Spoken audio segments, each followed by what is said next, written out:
सोचिए, क्या एक चोर दूसरे चोर पर यकीन कर सकता है? आज की कहानी कुछ ऐसी ही है।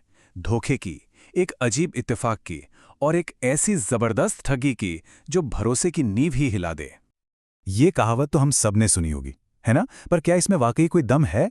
चलिए आज की कहानी में इसी सवाल का जवाब ढूंढते हैं और जवाब मिलेगा एक ऐसे चोर के जरिए जिसने ये सबक, कह सकते हैं कि बड़ी मुश्किल से सीखा। तो चलिए मिलते हैं हमारी कहानी के मेन कैरेक्टर से, एक ऐसा आदमी जो डबल लाइफ जीने का उस्ताद है। नाम है हॉरेस डैनबी। तो ये हॉरेस डैनबी है कौन? अच्छा, दिन में तो वो एक बड़ा इज्जतदार 50 साल का ताले बनाने वाला है। सब उसकी इज्जत करते हैं। लेकिन रात होते ही हॉरेस का एक दूसरा ही रूप सामने आता है। उसे शौक है दुर्लभ और महंगी किताबों का। और ये शौक, ये जुनून ही ऐसा है कि वो साल में एक बार एक तिजोरी जरूर लूटता है।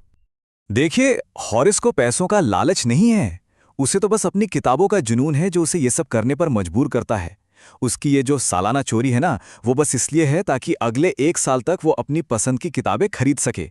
मतलब चोर का भी अपना अलग ही उसूल है। कमाल है ना? अच्छा, तो अब बात करते हैं उसके लेटेस्ट टारगेट की। और उसका प्लान, भाई प्लान तो एकदम फूल प्रूफ लग रहा था। इस साल हॉरिस ने काफी बड़ा हाथ मारने का सोचा था।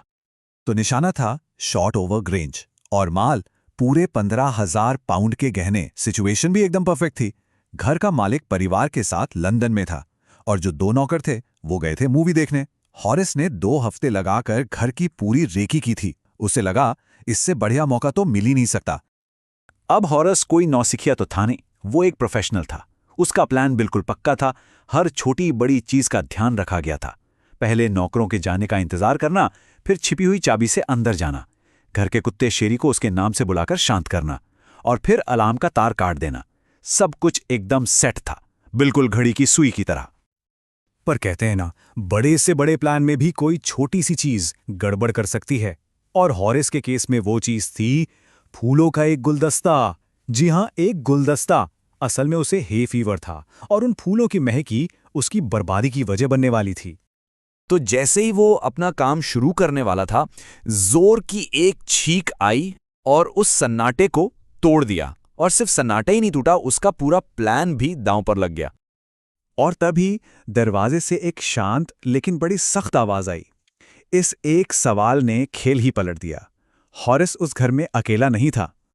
वहां कौन था? एक जवान खूबसूरत औरत लाल ड्रेस में।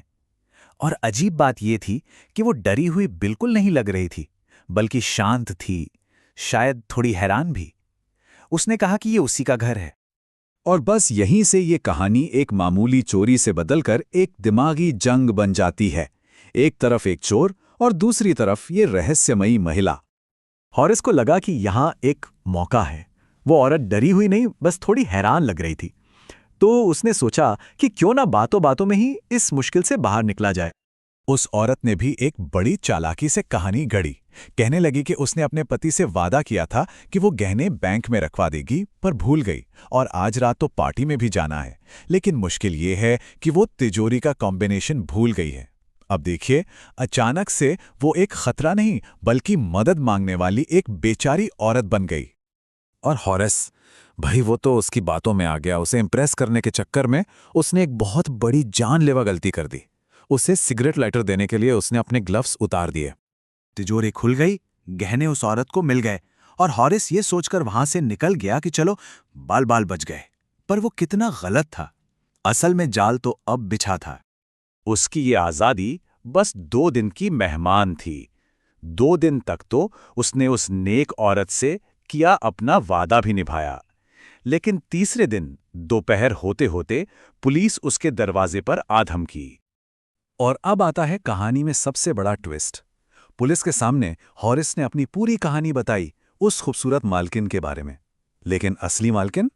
अरे, वो तो एक 60 साल की भूरे बालों वाली तेज तर्रार औरत निकली, जिसने हॉरिस की कहानी को सरासर बकवास बता दिया। तो कहाँ गया चोरों के बीच का वो सम्मान? हॉरिस की ये कहानी उस कहावत का एक बहुत ही कड़वा और साफ जवाब देती है। तो फिर नतीजा क्या हुआ? हॉरिस के फिंगरप्रिंट्स पूरे कमरे में थे। उसकी कहानी पर किसी ने यकीन नहीं किया। और वो लाल ड्रेस वाली औरत, वो भी एक चोर ही थी, बस हॉरिस से ज्यादा शातिर चोर। और विडंबना देखिए, हॉरेस अब जेल की लाइब्रेरी में असिस्टेंट है, उन्हीं किताबों के बीच जिनके लिए उसने अपनी आज़ादी गंवा दी। कहानी की आखिरी लाइन हॉरेस के इस कड़वे सबक को पूरी तरह बयां कर देती है। उसे उसी के जैसे किसी इंसान ने उसी के प्रोफेशन में धोखा दिया था। तो आखिर में एक सवाल तो बनता है, बेहतर चोर कौन था? वो जो बड़ी सावधानी से प्लान बनाता था, यानी हॉरिस, या वो औरत जो इंसानों को पढ़ने और उन्हें अपनी बातों में फंसाने की माहिर थी? ये सवाल हुनर, उसूल और धोखे के बारे में सोचने पर मजबूर कर देता है।